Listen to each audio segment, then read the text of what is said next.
When most people think of Miyazaki movies, they probably think of warm, wholesome tales that are full of magic, wonder, and the infectious ability to just make you feel good.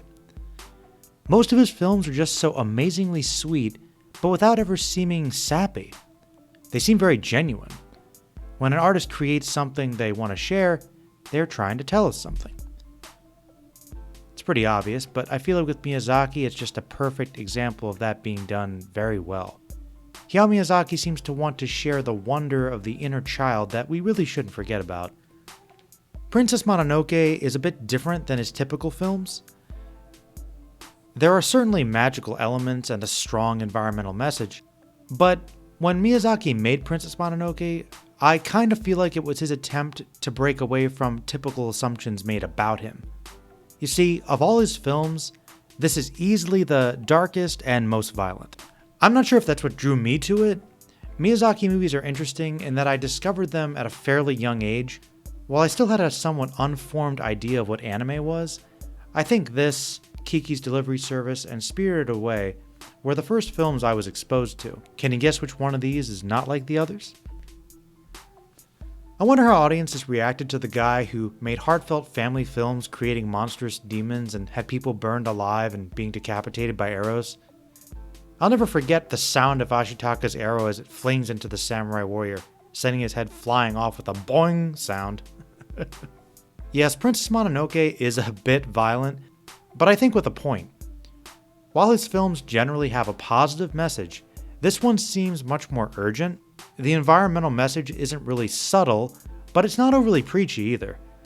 The artist uses the visuals of the forest, which are of course beautiful, the creatures, which are creative, and the overall demonstration of human plight to convey these ideas with some wonderful music. While the environmental message is there, I like that, as with most of his films, the whole situation is shown to be pretty complex.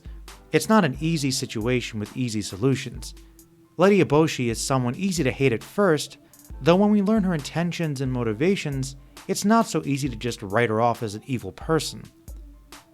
What she does may be for ambition, but that she saved women from brothels and lepers from their outcast lives to give them a proper home and jobs. She mines the ore from the mountains and destroys the forest to make a better life for her people in the best way she knows how. The problem is that she's kind of arrogant and goes a bit too far. It's one of my favorite things about Miyazaki. Rarely is there ever a straight villain. I also find it interesting that Ashitaka is one of the rare male protagonists in his stories. They're usually typically young girls. There's no follow-up to that, I just think it's interesting. He has a classic journey, and his arc of learning about the source of his curse is the key to the theme that stands out the most to me in this movie. It's also not very subtle, but it's important and delivered with some amazing visuals. Ashitaka's elder early on tells him that he has to see with eyes unclouded by hate. Instead of siding with either of the humans of Irontown or the animals in the forest, he looks at things from a more objective perspective. This doesn't mean he never falters, though. The mark from the boar is dark, and the evil within him threatens to overcome him like a disease. He tells the villagers the mark is what hate looks like. If only it were that easy. Makes for some cool symbolism, though. How fitting, too, that the titular San, Princess Mononoke herself, is a human raised by wolves. The unity of man and nature is right there, though even she doesn't want to see it at first. We must respect our world, for if we go too far, it may be too late to correct our own mistakes. The same goes with how we handle each other, though. If hatred clouds our judgment, we won't get very far.